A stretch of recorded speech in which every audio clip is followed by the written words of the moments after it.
ماشاءاللہ سبحان اللہ۔ یہ تھے جناب قاری محمد فیاض صاحب جو کہ اپنی حاضری لگوا رہے تھے۔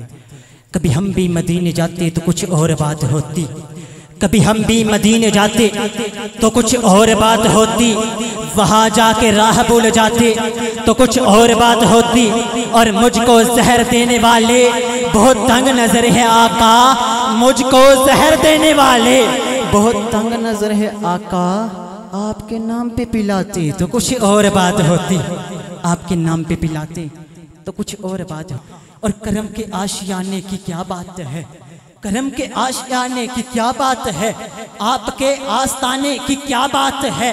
ابو بکر و عمر عثمان و علی، ابو بکر و عمر عثمان و علی، مصطفیٰ کے یارانے کی کیا بات ہے۔ اور فاطمہ اور علی، حسن اور پھر حسین، فاطمہ اور علی، حسن اور پھر حسین، سنیو مصطفیٰ کے گھرانے کی کیا بات ہے۔ میرے دوستو، مصطفیٰ کے گھرانے کی کیا بات ہے۔ اور بولے جبریل امین، بولے جبریل امین تلیوں کو یوں چوم کر، بولے جبریل امین قدموں کو یوں چوم کر، واہ اس نوکری کی تو کیا بات ہے۔ دوستان محترم، انہی اشعار کے ساتھ نہایت ہی ادب کے ساتھ ملتمس ہوں جناب حضرت علامہ مولانا حافظ قاری محمد دانش رمضان قادری صاحب سے کہ آپ آئیں اور اپنی گفتگو فرمائیں۔ محترم قاری محمد دانش رمضان صاحب، نعرہ تکبیر، نعرہ تکبیر، نعرہ رسالت، نعرہ حیدری، جشن میلاد النبی، قاری محمد دانش رمضان قادری صاحب۔ الصلاة والسلام علیکہ یا سیدی یا رسول اللہ وعلا آلکہ و اصحابکہ یا حبیب اللہ۔ الصلاة والسلام علیکہ یا سیدی یا رسول اللہ وعلا آلکہ و اصحابکہ یا نور اللہ۔ اللہ تبارک و تعالیٰ کی حمد و ثنا، تعریف و توصیف اللہ جل مجدہ الکریم کی ذات ببرکات کے لیے، جو خالق کائنات بھی ہے اور مالک شہجہات بھی ہے۔ اس کے بعد تاجدار عرب و عجم، تاجدار ختم نبوت، آمینہ کے لال محمد مصطفیٰ صلی اللہ تعالی علیہ وآلہ وسلم کی بارگاہ اقدس میں ہدیہ درود پاک پیش کرنے کے بعد سٹیج پر تشریف فرما منبر و محراب کے وارث میری مراد حضرت علامہ مولانا قاری نعیم سلطانی صاحب، ان کے ساتھ تشریف فرما آزاد کشمیر کی ایک خوبصورت شخصیت میری مراد جناب اقتدار احمد سبحانی صاحب، اور ہمارے ساتھ وادی بنا سے آئے ہوئے ایک مہمان جناب طاہر رشید صاحب، اور خوبصورت انداز میں جس طرح محفل کی ابتدا میں قاری دانش صاحب اور علامہ فیاض عالم صاحب نے خوبصورت انداز میں قرآن کریم کی تلاوت سے ہمارے قلوب و اذہان کو منور فرمایا، اور اس پورے پروگرام کو لے کر چلنے والے بڑے خوبصورت انداز میں چلا رہے ہیں میری مراد جناب محمد زبیر شفیع صاحب۔ اللہ پاک ہم سب جو احباب بھی اس محفل کا حصہ بنے، جہاں جہاں سے بھی چل کر آئے، اللہ پاک سب کی حاضری اپنی پاک بلند بارگاہ میں درجہ قبولیت عطا فرمائے۔ یہ پروگرام کو، اس کا انعقاد، اس کے معاملات اور جن کی دل کی تمنا میں ہر سال یہ بات کہتا ہوں، یہ ان کی ویسے ہی تعریف نہیں ہوتا ہے کہ بندہ کسی کی تعریف کر دیتا ہے کہ چلو بندہ سن رہا ہے، لیکن ان سے بات ہوتی ہے جس موضوع پر بھی فون ہو یا کوئی بھی معاملہ ہو تو انہیں اپنی مسجد، اپنے گاؤں کے لوگ اور بچوں کے حوالے سے بڑی فکر ہوتی ہے کہ ہمارے محلے میں جو مسجد ہے اس سے بچے حافظ قرآن بن کر نکلے، یہاں ہر بچے کی زبان پر یا رسول اللہ کی صدا ہو۔ اب ہر بندہ اس زمانے میں اپنی ذات کا سوچتا ہے، بھلے کوئی کتنا ہی قریبی کیوں نہ ہو، لیکن ان کی تمنا اپنے گاؤں، اپنے اس مسجد کے حوالے سے اور بچوں کے حوالے سے ایک ایسی کڑن ہے کہ بچوں میں علم دین ہو اور بچے یا رسول اللہ کی صدا لگانے والے ہوں۔ میری مراد جناب حافظ محمد مدثر شہزاد صاحب کہ جو ہر سال کی طرح اس سال بھی ایک خوبصورت پروگرام کا انہوں نے انعقاد کیا.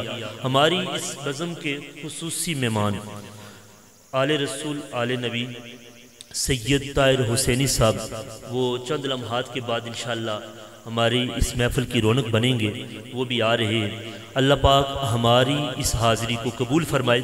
وقت بڑا مختصر ہے، چند گزارشات آپ کے سامنے پیش کرنی ہے. قرآن مجید فرقان حمید سے میں نے ایک آیت کریمہ کا کچھ حصہ تلاوت کرنے کا شرف حاصل کیا. اللہ تبارک و تعالیٰ نے قرآن مجید فرقان حمید میں ارشاد فرمایا لا تجعلوا دعاء الرسول بینکم قد دعاء بعضکم بعضا. فرمایا کہ اے مومنو، اے مسلمانوں، رسول کے پکارنے کو تم ایسا نہ سمجھنا جیسے تم ایک دوسرے کو پکارتے ہو، یاد کرتے ہو. اس آیت مبارکہ کی تفسیر میں امام رازی علیہ رحمہ علامہ نعیم صاحب انہوں نے 3 چیزیں نقل کی ہیں، 3 چیزوں کی طرف اشارہ کیا. فرمایا یہاں پر رب نے نبی کریم علیہ السلام کی شان، مقام و مرتبے کو اس انداز میں بیان فرمایا کہ اے قیامت تک آنے والے مسلمانوں، تمہارا دنیا کے اندر آنا، طاقت استعمال کرنا، زبان سے بولنا، دعا مانگنا یہ عام ہے، اور کریم آقا علیہ السلام کا زبان مبارک سے کوئی لفظ سے الفاظ کہنا وہ تمہاری طرح نہیں ہے، ان کی دعا تمہاری طرح نہیں ہے. فرمایا کہ لا تجعلوا، کریم آقا علیہ السلام کی زبان سے نکلا ہوا وہ لفظ، وہ گن، وہ دعا، اس کا مقام و مرتبہ تم سے کئی گنا زیادہ ہے.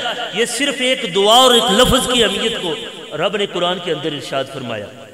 حدیث مبارکہ سماعت فرمائے. حضرت ابو ہریرہ رضی اللہ تعالیٰ عنہ حدیث مبارکہ کو نقل کرتے ہیں، فرماتے ہیں کہ آقا کریم علیہ السلام اور ہم یعنی صحابہ ہم سب ہم روزے کی نیت سے تھے، روزہ رکھ لیا. افطار کا وقت آیا تو آقا کریم علیہ السلام نے بھی روزہ افطار نہ کیا تو ہم نے بھی روزہ افطار نہ کیا. دوسرا دن شروع ہو گیا، آقا کریم علیہ السلام نے بھی روزہ افطار نہ کیا تو ہم بھی انہیں کے ساتھ اسی طرح. دوسرے دن ایک روایت میں ہے کہ دوسرے دن نماز ظہر کے بعد، اور ایک روایت میں ہے کہ تیسرے دن ہماری حالت بڑی عجیب ہو گئی.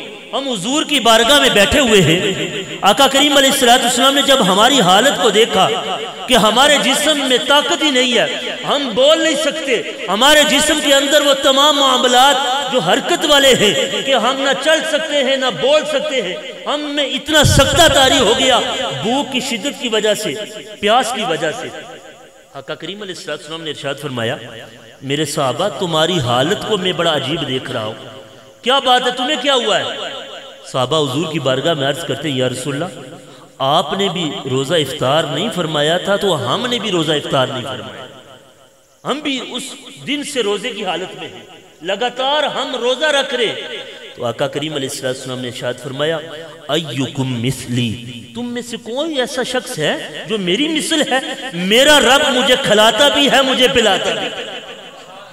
فرمایا تم میں سے کوئی ایسا شخص میری مثل نہیں ہے کہ میرا رب مجھے کھلا بھی رہا ہے، پلا بھی رہا ہے. فرمایا کہ تم روزہ افطار کرو، تم کھاؤ پیو، کیوں؟ تم میں سے کوئی شخص میری مثل نہیں ہو سکتا. اور پھر فرمایا آقا کریم علیہ السلام کی ایک اور حدیث مبارکہ آپ کی نظر کرتا ہوں. آقا کریم علیہ السلام کی بارگاہ میں ایک عربی، یہ دیہاتی شخص کو کہتے ہیں، حضور کی بارگاہ میں حاضر ہوا تو عرض گزار ہوا کہ یا رسول اللہ میں آپ کے معجزات سے متاثر ہوں، میں نے آپ کا دیدار بھی کیا ہوا ہے، آپ کے ساتھ میرا ایک وقت گزر رہا ہے، لیکن میں ابھی تک مسلمان نہیں ہوا. میری ایک شرط ہے، اگر وہ شرط مکمل ہو جائے تو میں کلمہ پڑھ کے مسلمان ہو جاؤں گا. آقا کریم علیہ السلام نے یہ نہیں ارشاد فرمایا کہ اتنی محدود شرط رکھی ہے، اتنی نہ رکھ. حضور نے فرمایا کہ کون سی شرط ہے؟ حضور کی بارگاہ میں عرض گزار ہوا کہ یا رسول اللہ یہ سامنے درخت ہے، اگر یہ چل کر آپ کی بارگاہ میں آ جائے تو میں مان لوں گا، تسلیم کر لوں گا کہ آپ اللہ کے آخری اور سچے نبی. اب آج کے دور میں لوگ طرح طرح کی باتیں کرتے ہیں، نعیم صاحب کے میلاد کیوں منا رہے ہیں، اس کا کیا مقصد ہے جی، اتنے خرچے کرتے ہیں آپ، اتنے لوگوں کو جمع کرتے ہیں، تو یہ سب کچھ تو کتابوں سے مل جاتا ہے، لوگ آج کل سوشل میڈیا سے لے رہے ہیں، لیکن اصل جو بات ہے انہیں تکلیف کسی اور چیز کی ہوتی ہے۔ حضور علیہ السلام نے ارشاد فرمایا کہ اے سائل دیہاتی شخص، جا تو ہی اس سے درخت کو کہہ دے کہ آ جا حضور کی بارگاہ میں، حضور تجھے بلا رہے ہیں۔ لوگ کہتے ہیں کہ حضور ہماری طرح مثل ہے، حضور کو دیوار کے پیچھے کا علم نہیں ہے۔ اگر آج کا ایک شعور یافتہ انسان اگر اپنے ہی بیٹے کو کہے کہ جو اس درخت کو کہو کہ میرے پاس آ جائے، تو وہ بیٹا خود یہ سوچے گا کہ میرے والد صاحب کا جو دماغ ہے نا یہ اب ٹھیک نہیں رہا، یہ مجھے کہہ رہے ہیں کہ درخت کو کہو میرے پاس آ جائے، ان کا اب جو ذہنی توازن ہے یہ کھو بیٹھے۔ لیکن حضور علیہ السلام کی بارگاہ میں آنے والا سائل کیا کہتا ہے؟ میں نے آپ کے ساتھ وقت گزارا ہے، آپ کے معجزات کو دیکھ رہا ہوں، لیکن ابھی تک میں مسلمان نہیں ہوا، ایک چھوٹا سا سوال ہے، ایک شرط ہے، اگر وہ پوری ہو جائے تو میں مسلمان ہو جاؤں گا، کلمہ پڑھ لوں۔ آقا کریم علیہ السلام نے فرمایا کہ اے سائل جا تو ہی اس درخت کو کہہ دے کہ تجھے کریم آقا علیہ السلام بلا رہے ہیں۔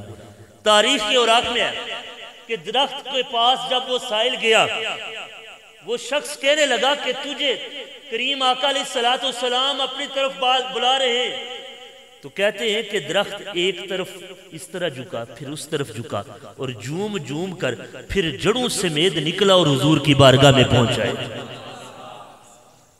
اب اس شخص نے اور معجزات بھی دیکھے تھے، لیکن جب حضور کی بارگاہ میں درخت کو دیکھا تو پھر دوبارہ حضور نے اشارہ فرمایا، درخت پھر واپس پلٹا اور اپنی جگہ پر چلا، تو فرمایا لا تجعلوا دعاء الرسول، کہ رسول کے پکارنے کو تم اپنی طرح پکارنا نہ سمجھو کہ اگر ہم درخت کو بلائیں تو درخت آ سکتا ہے، اور یہ بندہ کہتا ہے کہ رسول ہماری طرح ہے۔ تیسری حدیث مبارکہ اور آخری بات فرمایا کہ قد دعائی، ایک اس کا معنی بیان کیا گیا کہ رسول کی دعا کو اپنی دعا جیسا دعا نہ سمجھیں۔ ہم اپنی زندگی میں دعائیں مانگتے ہیں، التجائیں کرتے ہیں، کتنی قبول ہوتی ہیں، کتنی قیامت کے دن قبول ہوں گی، کتنے نہ قبول ہونے کی رب کی طرف سے کوئی حکمت ہوتی ہے۔ آقا کریم علیہ السلام مسجد نبوی میں صحابہ نے حضور کی بارگاہ میں سوال کیا کہ یا رسول اللہ بارش نہیں ہو رہی، جس کی وجہ سے ہمارے مال مویشی مر رہے ہیں، پینے کے لیے پانی کم ہو گیا ہے، تو ہماری فصلیں تباہ ہو گئی ہیں، لہٰذا یا رسول اللہ رب کی بارگاہ میں دعا کریں کہ اللہ ہمیں باران رحمت کا نزول عطا فرمائے۔ حضور علیہ السلام نے اپنے ہاتھ اٹھائے اور دعا مانگی، ابھی ہاتھ نیچے ہی کیے تھے کہ باران رحمت کا نزول ہو گیا۔ حضور منبر سے نیچے اترے تو حضور کے داڑھی مبارک سے پانی کے قطرے ٹپک رہے ہیں۔ اب ایک ہفتہ لگاتار، ہفتہ اتوار پیر منگل بارش لگاتار جاری ہے۔ اب پھر کیونکہ صحابہ جانتے تھے نا ہماری ہر دعا اور ہر مراد در مصطفیٰ سے پوری ہوگی۔ آج بھی ہے نا کہ میں نے ایک قول پڑھا تھا کہ جس کے ہاں اولاد نہ ہو اور وہ یہ نیت کرے کہ اللہ مجھے اولاد سے نوازے، میں اپنے گھر محفل میلاد مصطفیٰ کا انعقاد کروں گا تو رب میلاد کے صدقے اسی اولاد عطا فرما دے گا۔ تو صحابہ کا تو اس سے کئی گنا زیادہ اعتقاد تھا حضور کی ذات پر۔ تو ایک ہفتے کے بعد پھر جمعہ آ گیا، پھر صحابہ حضور کی بارگاہ میں عرض کرتے ہیں کہ یا رسول اللہ باران رحمت کا اتنا نزول ہو گیا ہے، اب ہماری فصلیں تباہ ہو رہی ہیں، اب ہماری جو مقدار تھی پانی کی اس سے زیادہ پانی ہو گیا ہے، یا رسول اللہ رب کی بارگاہ میں دعا فرمائیں کہ یہ ہمارے اس شہر میں اس بستی میں بارش نہ ہو، پہاڑوں پر جا کر برسے۔ حضور نے اپنا ہاتھ بلند فرمایا اور بادلوں کو اشارہ کرتے گئے، راوی کہتے ہیں جس طرف حضور نے اشارہ کیا بادل اسی طرف چلے گئے اور وہیں جا کر برسنا شروع ہو گئے، ہمارے اس دھرتی اس شہر سے بارش ختم ہو گئی۔ یہ حضور علیہ السلام کا یہ عظیم معجزات میں سے یہ معجزہ ہے کہ حضور علیہ السلام رب کی بارگاہ میں جو بھی دعا مانگتے تھے اسی وقت رب کی بارگاہ سے قبول ہو جایا کرتے۔ تو کیا ہمارا یہاں مل بیٹھنا، میلاد مصطفیٰ کی محفل سے جانا، خالص رب کی رضا حضور کی محبت میں ہے، تو کیا ہم یہاں بیٹھیں گے جو دعائیں مانگیں گے، کیا ہماری دعا رب کی بارگاہ میں قبول نہیں ہوگی؟ ایسا ممکن ہی نہیں ہے۔ جو بندہ بھی میلاد مصطفیٰ کا حصہ بنے، اس کے ساتھ تعامل کرے، جو وقت یہاں دے گا، یقیناً اس کا وقت، اس کی رقم، اس کے دیگر معاملات سے اس کا یہاں بیٹھنا اس کے لیے دنیا اور آخرت میں کامیابی کا راز ہے۔ اللہ تبارک و تعالی ہمیں حضور علیہ السلام کی ذات کے ساتھ صحیح معنوں میں محبت عطا فرمائے، اور کریم آقا علیہ السلام کی سیرت پر ہمیں عمل پیرا ہونے کی توفیق عطا فرمائے۔ وآخر دعوانا الحمدللہ رب العالمین۔ تنقید میں کیا رکھا ہے ان کی تعریف میں، گر لب نہیں کھلتے تیرے، چھوڑ تنقید کو